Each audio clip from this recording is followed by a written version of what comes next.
Yeah.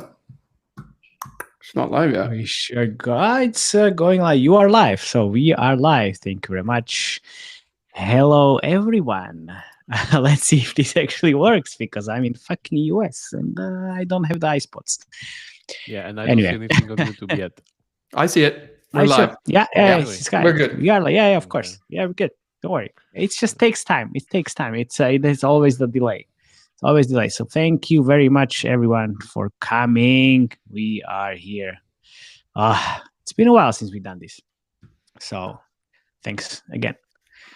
Like people are coming. Great. Wow. No. It was August. August. August. Yeah. Super late then. Yeah, we are really late. Yeah. So we skipped September. We skipped September and October as well. And so yeah. So I'm going to start before we get to the questions because Marshall M has already asked us a really good question, which kind of bleeds into this. But we're going to go around to each of us. What is the most interesting thing, Matej, you found out about UA in the last month? I'm going to ask Jakub on game design, and then I'm going to ask myself on ad monetization, or Jakub can ask me because he has such a pretty voice. And then that's how we started. But Matej, what's the most interesting thing you found out? And you can't say ad ROAS campaigns on Facebook. No, of course. No. Honestly, the most interesting thing I found out was when I started looking into the creatives that I mentioned yesterday when we were recording a different podcast, which is going to go live tomorrow, guys. That I started digging deeper into creative inspiration trends and different things. So as soon as I started digging into who is actually getting inspired by who, you uncover a lot of different stuff. So let's say Township taking a lot of inspiration from Idle Lumber, for example, or the Idle Lumber being a big inspiration for Idle Outposts, Idle Fishing too, with all these like fancy rivers and all of the fun stuff. So yeah, all the creative stuff that is actually going back into like 2 years. God, that's cool. So what's the actionable thing for listeners to take away from that? To actually go and check all their games and like that. Okay, so one step back. Five if you see zero, basically. Yeah, exactly. That's exactly what I'm doing. I'm just going back. Like, where did I see all the creative videos and different things, and then just going back in time thanks to Sensor Tower. So exactly, patient zero, and then you can see so many different things that, for example, let's say Township didn't use and you could use, because the patient zero had a different iteration. Well, it's not iteration, actually, it's the base. It's the default creative. Yeah, but that's the whole thing. Same with game design. Like, if you don't know where this is coming from, maybe if you see the original, it could help you much more than the one that's already iterated. So I guess same applies for creatives. Yeah, absolutely. All right, Jakub, Mr. Remiar, what's the most interesting thing you've learned about game design in the last month or seen? It would be either Age of Empires Mobile building vampire survivors into it. So that was very surprising. Explain that a bit more. Because I wouldn't really expect that they would build the whole game into it and then not use it in the creatives, which was the surprising fact. Yet. Exactly. Yet. So we'll see by the end of the year on Review Radar how this goes. But even more interesting was definitely the Pokemon TCG Wonder Pick mechanic. I never saw anything like it before, where it literally, if you look at it from like high level, it skips the gacha, and it's just like super, super rewarding actually, and gives you like we talked last time on the pod, that it's basically better than opening packs because you have literally a chance for the card that you actually want. So the value ratio is kind of like completely discounted there. So yeah, that's super interesting, and especially with the social element of it, because keep in mind this is a social element where you see the packs of your friends that you can get, and your friends, I guess, can literally tell you like, I got the whatever legendary card, go pick it up or whatever. So yeah, that's super interesting. How come he can talk about Pokemon TCG and I can't talk about ad ROAS campaigns on Facebook? You want to talk a bit about ad ROAS campaigns, because I think that's quite a big thing, right? Because hasn't been released to the general public before, right? No, it wasn't beta for a long time, and I found out also yesterday that it's like 50% rollout now on Android only. And when I was digging into this with Tomasz, also like he said, it's if you have Facebook SDK in the game implemented, it's easier to see everything. If you have MMP, I think that's going to be rolling out a little bit slower than when you have Facebook SDK. So, but it's like it's the new thing. Finally, I mean, new thing on Facebook, old thing on other channels. Can you also explain what ad ROAS is? Yeah. Facebook said that it took them so long because this is going to be 2 times, 3 times better than the products from competition. Let's see. Wow. Yeah. So very, bold, yes, exactly. And ad ROAS means you're basically using value from ad revenue and optimizing for ads. So it's like ad avails, very simplified, very, very simplified. Okay. And Felix, the latest in Admon. Asking me? I'm so glad you asked. Well, Okay. So glad you asked. I have been going back and forth. So basically, there's 2 ways to set up a pre-bid solution. And basically, I used to what? You fucking actors! Like, oh my god, I'm so surprised. I thought you'd never ask. Yeah, I thought you would never ask. You dumped this question on us like 1 second before we started, and now you guys did great. You guys did great.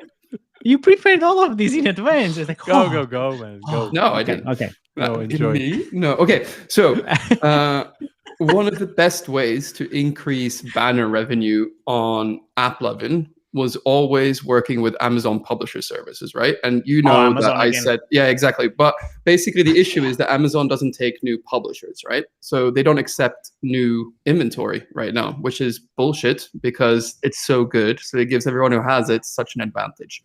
But there's also another way that you can get a pre-bid solution on Macs for banners, and that's PubMatic OpenWrap. And they take clients. And actually, for everyone who's not working with Amazon, working with PubMatic OpenWrap is a really good way to increase your banner revenue because it's allowed by AppLovin. So it's not like a hack or anything like that you have to hide. And what you can do is basically set up a pre-bid solution with PubMatic. So you have your dynamic bid floor set up. So while Amazon typically takes maybe, like 15 to 35% of your US banner revenue, PubMatic might take, 10 to 20, right? Still not as crazy uplifts, but you can still build out the same TAM-like feature in PubMatic OpenWrap as you can on Amazon, which means that everyone who hasn't gotten access to Amazon now can get increased banner revenue on Macs. And that's a really big feather in the cap. So yeah, highly would encourage people to test it. Okay, if you're talking about AppLovin, then what's the latest about the e-commerce inventory? And is it not only about banners, but it's also kind of going into interstitials and revert videos? So for those who haven't noticed the crazy stock rise, right? Part of that is also driven by the fact that basically the street thinks that they cracked gaming, but basically the new e-commerce product is kind of also the reason why it's growing like crazy, because if they can crack both performance marketing for gaming and for e-commerce, which is spending the equal amount, in theory, that would be like doubling their revenue, right? Because e-commerce spends about the same as gaming. Even more. Exactly. Even more. So in AppLovin, I've noticed that I'm getting a lot more e-commerce demand in the last couple of weeks. And basically that should kind of echo with what I'm hearing from people that they've been approached to with incentives to onboard like e-commerce demand campaigns from AppLovin. And yeah, it's amazing from a gaming perspective, right? Because we would rather have e-commerce demand in our games than we would other games, right? So if someone can pay the same amount of, because it's just one of these things, like you'd rather show e-commerce because someone churning and buying something is not going to cause someone to leave a game. So like if you're in let's say a farming it's the same thing. It's the same thing. They leave. They fucking leave. It's the same but thing. They won't leave, man. If it will be a Coca-Cola ad. It's not a Coca-Cola ad. It's like what their product is. It's like showing it's e-commerce products. It's like e-commerce. Yeah. Yeah. So okay, so it will be a Bitcoin miner app. No. Oh. It's not e-commerce. It's gonna be Gucci boots. It's gonna be whatever. Doesn't matter, but it's not gonna be your like third travel town competitor. Exactly. It's not going to be, right? It's going to be, e-commerce. Yeah. So that's why gaming companies tend to prefer it, right? They'll still take the money, but it's a lot of gaming companies I work with prefer to have brand or e-commerce because it's seen as less competitive. It's money without the competitors. Sure, but it's like the players leave anyway. So like, I kind of get the point. Like, okay, well, they don't. Boots, man. They won't leave. They'll get back to your game. They will go buy when the they boots buy, and then go back. Well, all right, okay. We'll see, man. Like it's we'll I'm see. not so sure. Well, enough. We need to go. Yeah. Enough talk. We need to jump into questions here because we've done 15 minutes of jibber jabber, which was interesting. But we have Marshall M, who asks, "Hi, what trends do you expect to see in mobile gaming for 2025, both in product and UA parts?" Remo, do you want to start? I hate these questions. Yeah, I hate these questions. Sorry, Marshall. More creatives that are just like built into the game and like product focused. Yeah, but we talk about this for 2 years. Yeah. So, but now it's like fully fledged. That's what we said in 2024. Now it's the real time. Like, but now it's more moving into cross-platform and like PC clients or whatever. Like that's the same with web shops, like spreading around, like trying to get away from the store fees, and then I guess more hybrid casual, definitely, like that's growing like crazy. More big IPs probably, that's also kind of growing like crazy because it helps with UA, and only few companies can afford that, and then more consolidation probably. Well, it's kind of like also answering my part of the UA equation, because it's what you said with the Age of Empires and the mini games. Like that's, again, like what we are talking about for the last 2 years. It's not going to be about like one game only, but multiple games within one game. So you don't really use not even altered gameplay or misleading ads, but actually ads that are in the game, if it's just like a side loop. And then I'm talking about rewarded UA channels for some time, which is not new, but they are growing like crazy. So last time we talked about it on the podcast was, I think, there was only Mistplay, nothing else. Now it's like to do another episode. Yeah, we need to do another episode on that. Yeah, 30 new channels, which is definitely interesting. There are so many different caveats to that, like how to measure, what to do, what kind of LTV curves are there, like what are like the fraud kind of options there, which there are a lot. There is a lot of fraud as well. So that's a new thing. And then in terms of the creatives, if you follow our creative trends, and we're going to record a new episode, it's going to go live on Monday, so you should definitely check that. The creatives went from let's say being like 15-20 second, very easy to digest, to like 1 minute, 2 minute long, really complex videos, and in some cases for some genres, which we discussed when we were talking about real short, to 5, 6, 15, 19 minutes videos, which are basically like a small or short shows, basically, or mini series. That's like where we are going with the creative. Yep. Okay. Moving on. Google introduced high engagement. There's like shit ton of questions, man. We need to go faster. Yeah, don't worry. Google introduced high engagement setting in AdMob a few days ago. How much do you think this will impact app loving in Unity and AdMob? This will probably be looked back as probably one of the biggest AdMob events of this year. And it's quite strange to me why Google would wait 2.5 years to follow suit. I appreciate that they made it optional for basically developers to choose their own settings. But basically what this will mean is that the profitability of Google Ads will increase dramatically. It's likely that we'll see CTRs on video inventory increase from the standard 2-3% to the AppLovin and Unity standard of 75%. And it's a race to the bottom, right? The one thing that's quite interesting in how Google have executed and how they do this is that you basically opt in to the setting that basically says, hey, you can have longer end cards. That is, I think they're like 14-second interstitial videos, and on rewarded it's 60 seconds. But what you can't change is actually the length or what it is. You either opt out or you opt in. So there's no changing what it is, which is an issue, because on AppLovin Unity, you can change and you have some input if you want 30-second video with 3-second end card, or you can have some input in it. Google just said, we're rolling this out, which is super aggressive. So you're either in or you're out. So I expect them to change that relatively soon. Okay. Also, if you opt into this, most likely you'll see your eCPMs rise, but your retention lag.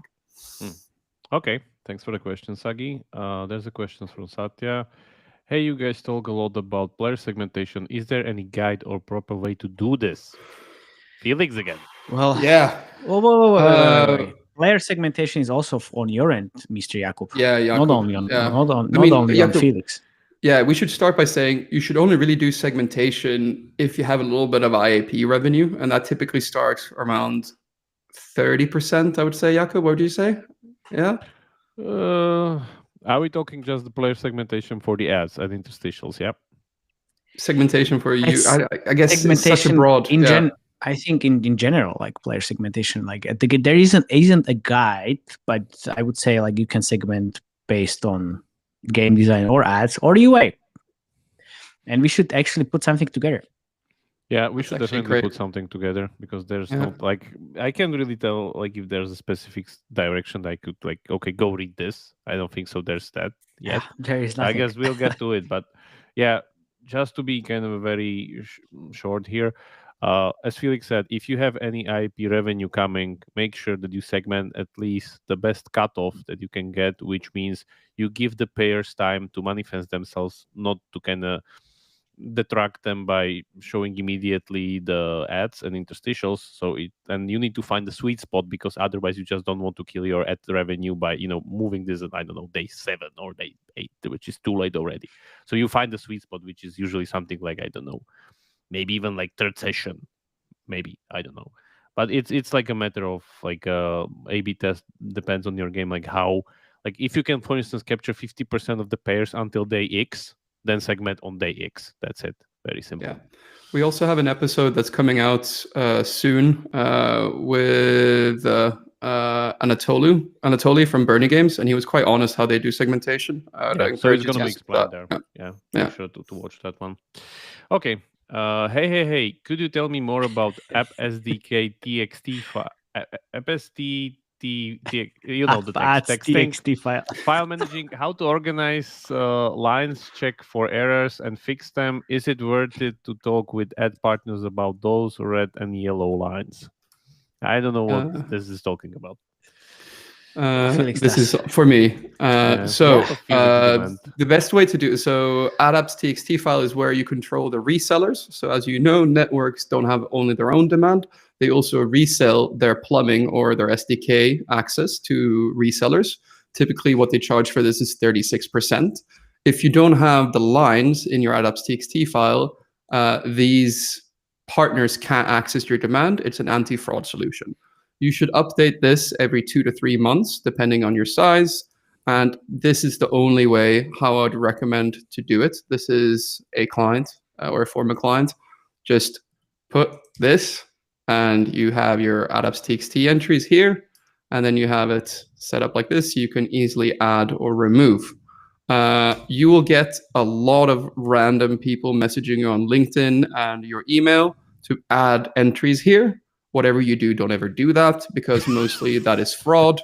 I can tell you, every time a partner or developer has gone into trouble, it's because they added an AdApps.txt line from someone on LinkedIn, and basically they stacked like 6 interstitial ads on top of each other to make more money, and then you get dinged for it. So don't ever add anything that you don't know or nobody from random texts me people. this shit. It texts only you. What? Like nobody texts me. You're not. You are not relevant for no, the but like audience. people for this. always tell me, like, I don't get this. Monetization. I want to monetize. Blah blah blah blah blah. But do they really text you stuff like TXT files? Yeah. Hey, we want to access your demand. Please add this to your adapts.txt file, and you should be like, nope. Yeah, and then mushrooms. Yeah, exactly. Yeah. All right. Come on. Okay, let's move on. Hello from Game District. Oh, hello. Really great game, guys. Again, kudos to the you guys nailed that supermarket game. organic trend. Well done. Yeah. There's a question from Zainab. What do you think about hexagons are bestagons trend? Will it continue trend with twisted metrics? Hexagons are always the bestagons. This is not the trend. This is just a simple fact. Yeah, it's not going anywhere. Yeah, so all in short, what I think will happen that, there's going to be more Hexasword-like core gameplays. There's going to be iterated. We saw that already with an RPG setup at My Games portfolio. I'm guessing 2 or 3 more games will happen during the end of the year even. And this is not slowing down. This is speeding up. They're just daily? Getting started. Yeah. Go daily, not monthly? Yeah. There. Yeah. Okay. Still 150k. Still strong. Yeah, still strong. So very strong. Yeah. So I guess it will just proliferate to like different games, different iterations, different combinations of metas because it works just so well. That's it. Okay. That's the thing. It's gonna be like combined with different parts of different games, just as we saw with the Hexa Heroes. But the same thing with matching, the 3D match gameplay, same thing. Yeah, you could also you can slow down. I mean, there are a lot of questions, but you can slow down. Don't feel a bit rushed. Like you just. I think Matej, you should read the next question because Jakub needs a little timeout. Yeah, it's like, come on, like shush, please. What advice can you give into a small indie dev team that has 3-4 solid hybrid casual games, but don't have a budget for UA? If your answer is publishers, can you list a few good ones? Well, unfortunately, I can't list the good ones. I can say there are publishers. I don't really work with publishers. Honestly, if you have a good 3 or 4 hybrid casual games, good for you. If you don't have the budget, that's quite bad for you. Unfortunately, in this case, what I would do, and we discussed this on one of the live AMA as well, like you just conquer TikTok and start like pushing content out with TikTok organic posts and try your best as you can get, because there is like a still kind of algorithm advantage that you can leverage afterwards and get like free kind of, let's call it free organics, rather than just sit in the store or just try to get the publishing deals. If you are going to go and get publishing deals, I would just go with one game, not all of them, and try like what you are going to get, because you always get into this weird position where you start working with a publisher. They have very different motivation and incentives that you have. Like they care about like getting the most money out of it. Not necessarily to actually help. Yeah, immediately. Not necessarily to help you. So it's like, it's quite a tough situation. So honestly, the only publisher that I would now kind of work, and it's also because of John Wright, would be Quali, and the rest is out there somewhere. So the thing is, just one more thing to add here, like, if you have good game, like it's a very big question of, or like the definition of the good game. Like if you have a really good game with very good KPIs and you just don't have the scaling budget, you can still start from slow and like scale eventually. Like, just step by be step, kind of careful with your spend. But again, depends like if you even can do UA, because if you can do UA, like this is out of question, of course. Just there. Yeah, Felix. I have a question, Matej. What about the UA financing companies? Is that a good way to go or no? It is a good way to go, but also like the UA financing companies they have requirements. So it's not like you have a game and you think it's good. there are certain KPIs you need to meet in order to get those financing deals as well. So I started working with PVX, which is a kind of like a different spin on this financing, but they check the game, they check the KPIs, and then make some predictions based on what they see. And there's like, if it's not actually viable, like they don't put their money in. The same thing like with any like Poland or Bravo or whoever. Like if you sign that deal and your KPIs are not that great, well, you're going to be actually losing money because the interest rates are really, really like high. So it's not like, oh, well, give me money on like from the let's sign the financing deal and then just it solves all the problems. Well, it won't. So, but yeah, I mean, like that's part of the equation that you can, or like part of the solution you can go for. And also there's like the follow-up question from Marco, like what are the pros and cons of going with publisher rather than getting private investment and hiring you a consultant if you have a game with good KPIs which you want to scale? It's like, what are the good KPIs? That's the thing. It's always very questionable. So, yeah, the question is also like, if you are, let's say we are ROAS positive, let's just assume that as a good KPI. So we are ROAS positive in, let's say, 30 days. Okay, in 30 days. In 30 days. So this is, let's say, I think like average good for a small studio on like some moderate spend. You can just go from there. What's the moderate spend? Because if you are ROAS positive, moderate spend for ROAS positive to be able to actually sustain the company is like what, like 20, 30K. Depends on like the size of the company and what means ROAS positive. It's like ROAS positive 110% or 100%. It's like, the thing is here, it's great to be ROAS positive, but small company is like you have all the other fees and costs and everything. If you spend 100 per day, it doesn't matter. It's just like it's nothing. If you spend 10,000 a day and you're positive, yes, fine. Then again, like there's so many different kind of parts of that equation that you need to take into consideration. The moderate spend and being ROAS positive, it's a good sign, yes. And that in that case, you don't, and you have 2 people team, you don't really need to go to publishing to get an investment, to get like financing. You can slowly bootstrap the whole kind of company and just, yes, go from there. It just takes more time, which is fine. But then investors and then, publishers, like you said, like immediately get the money, like, like scale, which is also quite dangerous. Yeah. Okay. Moving on. What was the question? When will be implemented ROAS Day 30 campaigns on admon networks? You think AppLovin open it to some users, but for current market, ROAS 7 is like a bit pushed metric. So I don't even know what that is. Yeah, this is day 28 IIP ROAS campaigns. I mean, you should pay attention next time when you were at Amplify, Felix. Yeah. It's like they're talking about it quite a lot. So honestly, you can do day 28. Well, you're talking about admin networks.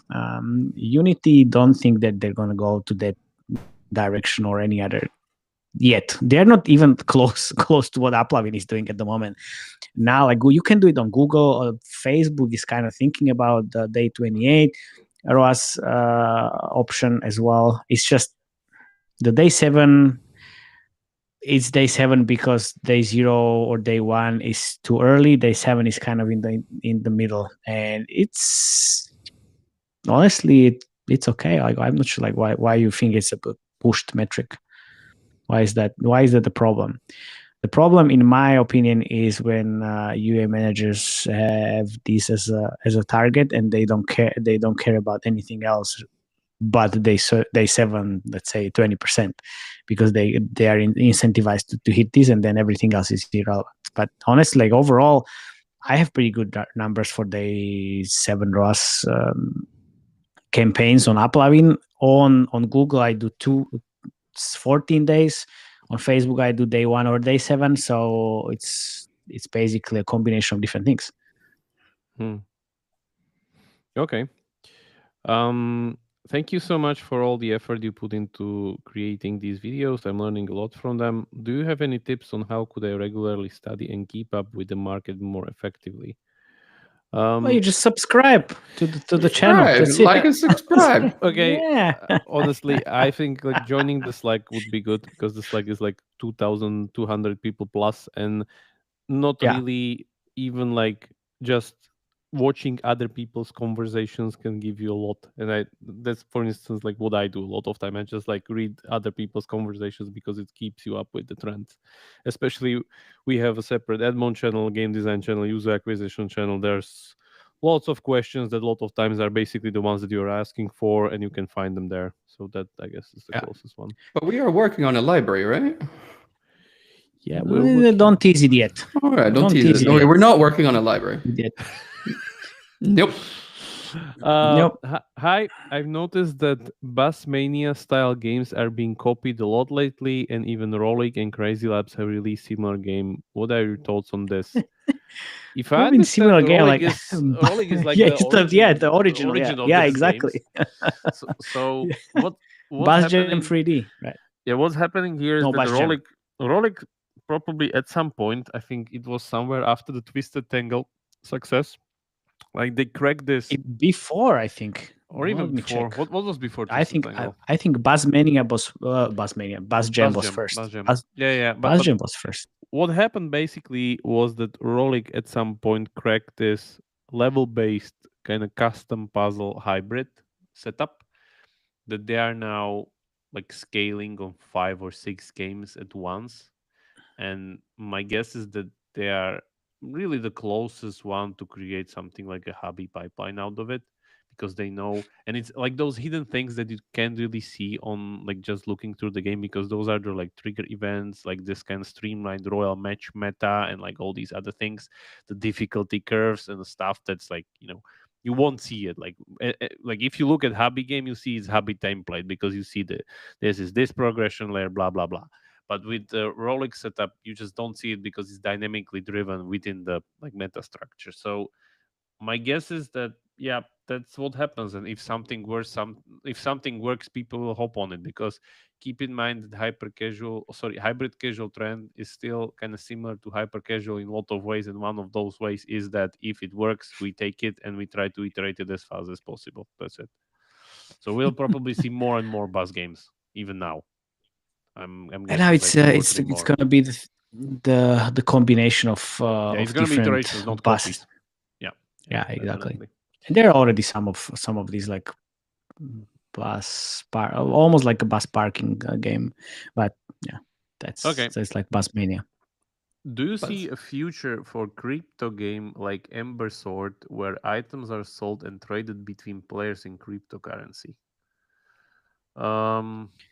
This is not your 3 years. Flashback 3 years. Yeah, this is not your flashback. Favorite. It's PTSD. So. Yeah, my honest opinion here is like I just don't see anything coming out of the crypto Web3 whatever something, because it doesn't enable any new functionality.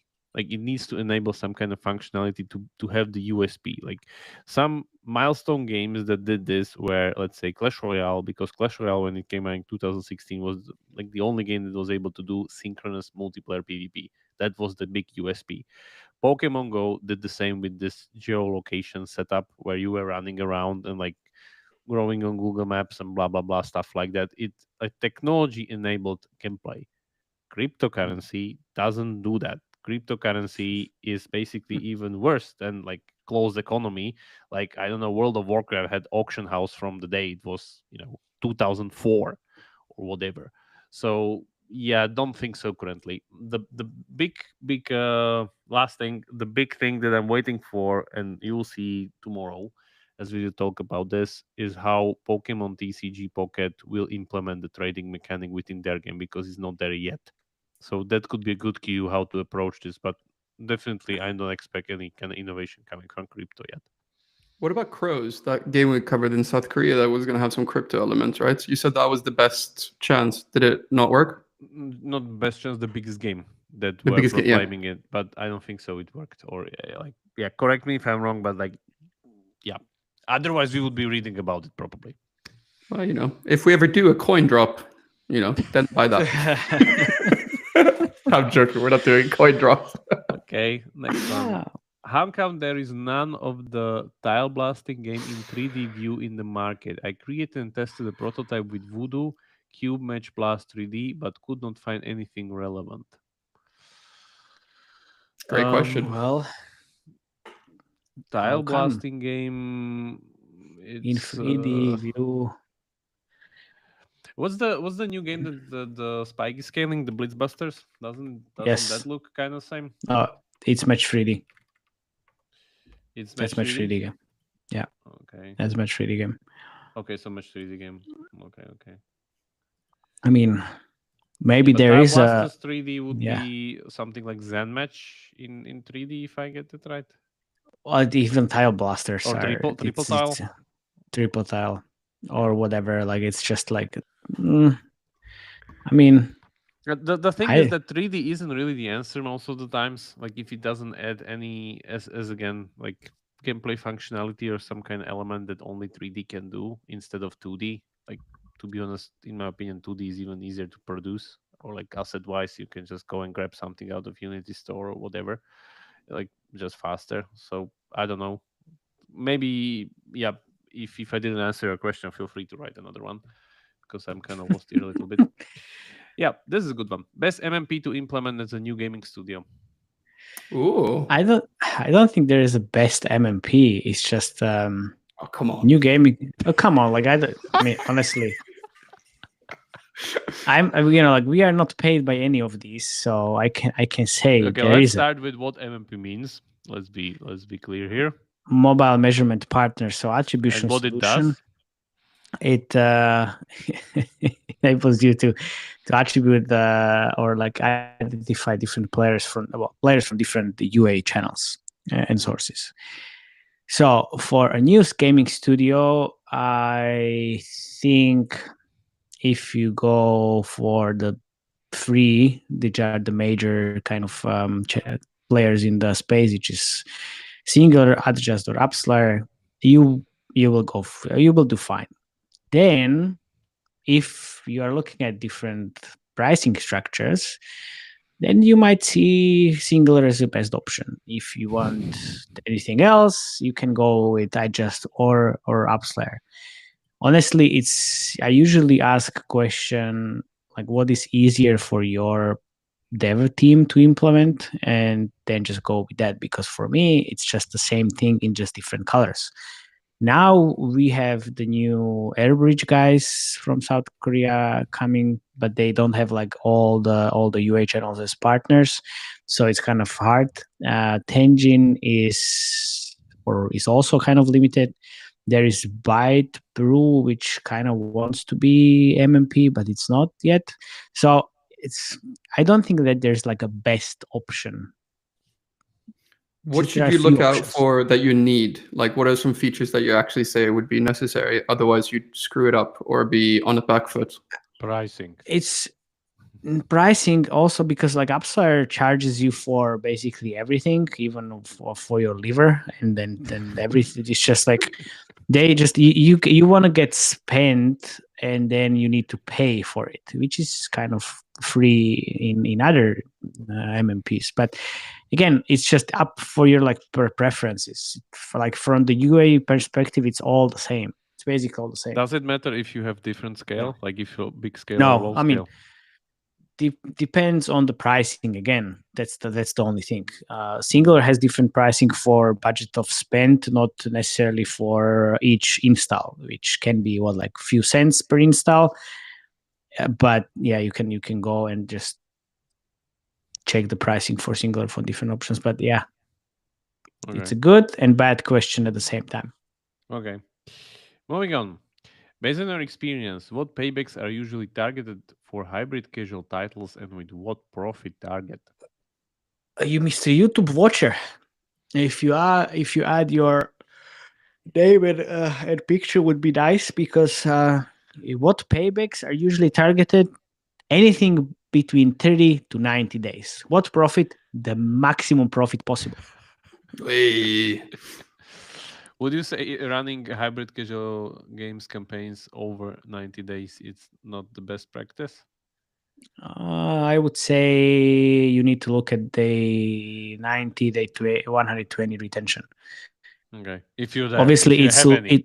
If you have any, exactly, if you have any, you need to check what it is, because most of the hybrid casual games don't really have strong long-term retention, where it kind of gets problematic if you want to just target more than 90 days.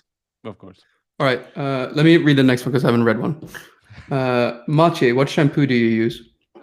I knew it was a dad joke.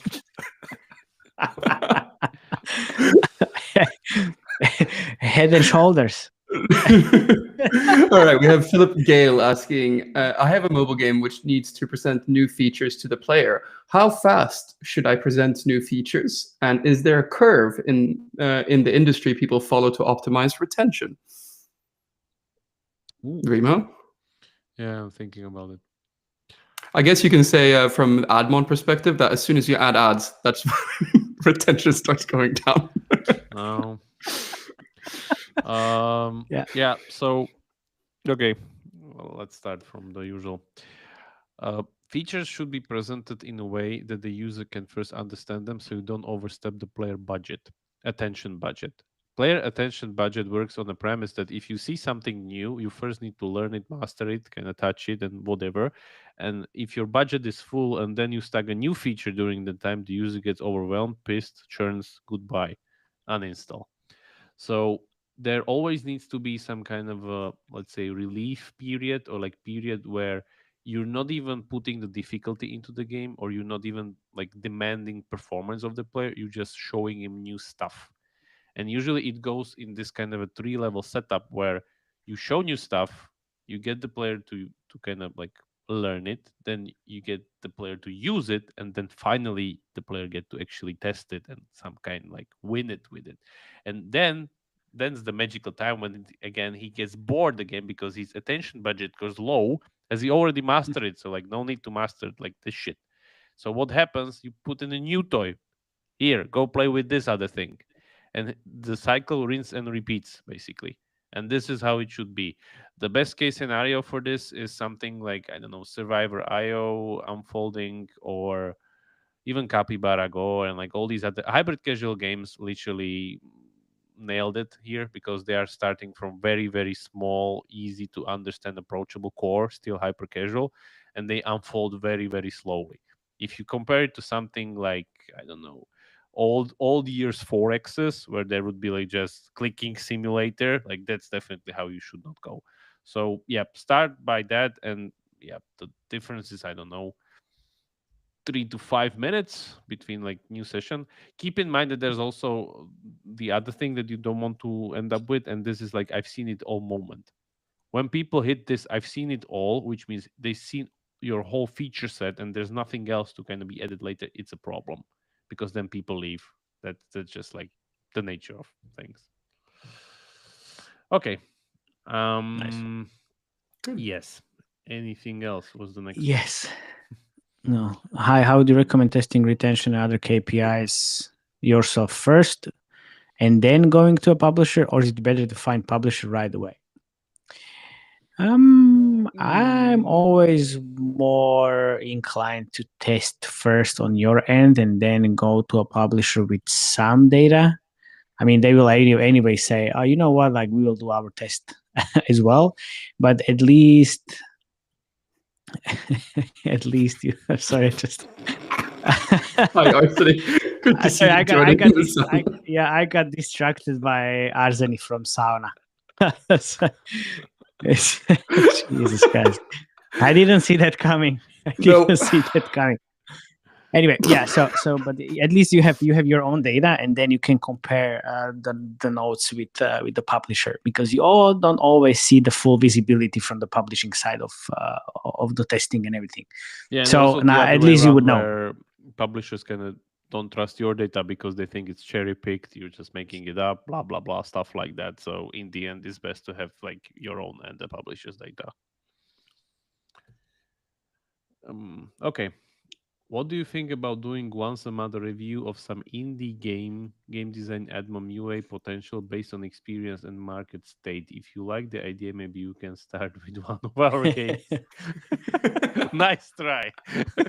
That's right. No, well, but like here's the thing. I had this idea, like 1 or 2 weeks ago, where we actually have this live podcast or session, but it's not Ask Me Anything, but we actually go and kind of review a game, and then we do like a questions and answers afterwards with all of you guys. So if you think this is a good idea, let us know, because I definitely want to do it.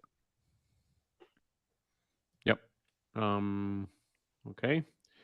In Slack, older messages become inaccessible after a certain point. Wouldn't switching to Discord, where messages history is fully available, be a better option? No. We're working on something, but we're not working on something. We can't comment or deny, but we are aware of the problem. What? I'm sorry. Just don't listen to this magic card. Yeah. Look, so the thing is, I can understand the Discord and the history, but more people actually use Slack, and I also prefer Slack. I don't really. We tried Discord for our, let's say, previous podcast in a different language. It didn't really go well, and this Slack is actually doing fine. It's just history is not there, so just take screenshots. Yeah, there won't be history because otherwise we would need to pay obscene amount of money for all the users in the Slack. There's like practical reasons, and the other practical reasons, Discord is banned in Turkey, and we don't definitely want to leave our Turkish brothers out there. If you want to make it work, you need the Turks. Exactly. There you go. Is Max the best mediation out there, and specifically for hybrid casual? Felix? Yes. I'm going to get in so much trouble from this, but okay. So let's just go over it because I see another question. For AdMob below. So let's just give a brief overview of what the 3 main mediation platforms do well and do badly, right? So let's start with AdMob. AdMob is the first mediation platform that was made in 2006, followed by Google in 2012. What AdMob does extremely well, it munches and spits out high eCPMs for banner impressions. And banner impressions on Google, basically you have to have a 30-second refresh rate for it to be optimized from their AdX bidder, which means that you get the highest eCPM for banner ads at the least annoying refresh rates. So primarily if you're like mediating and you have revenue from banners, AdMob is the best solution for you. Level Play or Max is the best solution if you have significant amount of revenue coming from video advertising. Because there's more competition, AppLovin is one of the largest networks right now on Android and iOS. So if you have access to the AppLovin bidder, that competes really highly against Google. So basically pushes up your bids, and you can only get the AppLovin bidder currently on Max Mediation. Some benefits also from Level Play Mediation, but banners, AdMob is the undisputed king. It works extremely well. And then, so I even have a client right now where we just did a math calculation, and it was actually beneficial to stay on AdMob because more banner revenue. They had more banner revenue than video revenue. So yeah. Oh, I'm gonna get in so much trouble for that. Okay, so there we have Arseny Sauna. So. Greetings. Hey, Arseny. Yeah. Hi, Felix, Jakub, and Matej. What are the advice for the small publishers who are only relying on Google Ads for UA and using mediations in AdMob stack? So, I mean, what exactly advice? And also, what is actually like the advice you're looking for? Like, it's advice on the UA side, it's advice for the admon, or advice for the game design. I guess it's from ads because it ends with relying on Google Ads for UA and using mediation in AdMob stack. Yeah, like I said, right? If you're on AdMob, that's great for banners. If you're on AdMob and you're considerable amount of video inventory, might not be the best place for you to be, right? I'm gonna get in trouble for that, but that's the way it is. That's the way it is. Yeah. Also for Google Ads UA, it's fine. but you definitely need other UA channels or UA side. Okay, UA side. I think you can get a lot of good numbers from the AdROAS campaigns on Google, but then you definitely need other channels to grow, because usually Google Ads, let's say MAI campaigns or the CPI campaigns, are absolute shit. So you need to go and try deeper optimizations, and AdROAS is the only thing that might be relevant for you on Google. So, but it kind of goes again to UA diversification. So even though you're a small publisher, you start with Google and then expand to other channels. So that's the advice for sure. Okay. Hello, quick question. If I map my purchase events from both the MMP and the Facebook SDK, will this cause duplication? Yes, if you map the purchase event, no, but if you actually send it back to Facebook, then it's going to be duplicated. So you need to check that box out and only pick one option for sending the events. Okay. So Age of Empires, who's actually made their childhood game got that treatment? I mean, Nathan, everybody. I think everybody. Everybody. You can clearly see under my the worst part is it didn't even work out. Like it's for like it's like what 6th place in the revenue of Forex, like for sacrificing our childhoods. Yeah. It wasn't worth it, guys, I guess. Yeah, it definitely wasn't worth it. Like you could have just keep very it there. disappointed. Yeah, very disappointed. In our memories, whatever. Thoughts on unskippable playables? I mean, for you, Matej. I see them all the time. All the time. Is it? Yeah. Yeah, it's pain in the ass. But again, we talked about like how multiple clicks and the leads to like closing the ad are actually better for conversion rates. So this is the same thing. So they're gonna stay. Absolutely, it's gonna be even longer. Bottom. It's gonna get worse and worse and worse and worse and worse, and then someone's gonna replace mobile. And then it's going to get better. And that's the only thing. It's just going to get worse until then. That's right. Anyway, thanks for the info. Thanks for the question. For getting the highest retention, do you have recommendations for where to run a campaign for iOS, Android, and campaign type? What game is this? I mean, for highest retention, yes. On paper, it should be iOS, Applavin hybrid blended ROAS campaign. I guess it's for the publisher stack. I mean, no, it's a very broad question that's kind of hard to answer. But let's say it's a casual game. I will go for US, Facebook, ROAS, VO campaign, US for sure. Okay. Android. So, based on your experience, what do you think about the CPA forecast for this kind of a genre? And do you have any advice on optimizing for user acquisition? That was from Matt. And did I miss which kind of? I think he took away the message. He took away the message above, which probably happened. Yeah. It was retracted, because I think I saw it briefly that there was like based on their success of the game, but then I didn't see any CPI forecasts that are not based on your own data or data you can check. It's not from external like tools. Everything external is bullshit. So you need to forecast the CPIs from your own kind of data points. Felix, this is for you. Are GAM resellers still alive?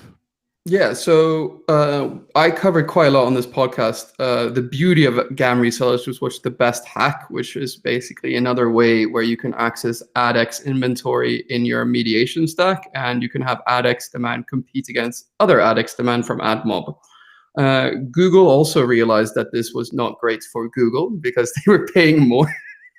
So what they did with all the GAM reseller networks, which grew at a very rapid rate because it was easy to get them, is that they stabbed them all. Then before twisting the knife, they decided not to twist it and they just take it out. So it's still really good with GAM networks on banners. So banners is still really, really good with GAM networks. So it makes sense to work with them. Video inventory, they've really cut down on it, but it still makes sense to work with one or two GAM networks, I would say. specifically on banners, because the AdX demand is not cut there. And from what I'm hearing on the inside track is that this is the level it will remain at for the foreseeable future. But I'm sure we haven't heard the last. But yeah, if you have a lot of banner revenue, you should have 1 or 2 GAM partners. If you have a lot of video inventory, test one, see if it works. Okay. This is a serious question, and maybe there's no good answer. What's the best way on the site to negotiate margin, meaning margin of CPI the network takes, as well as the rev margin? Thank you.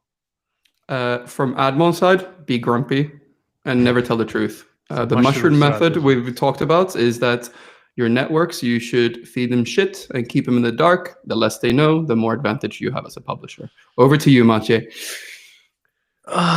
Top 3 publishers you would go with a casual game. Well, honestly, there is you got the exactly.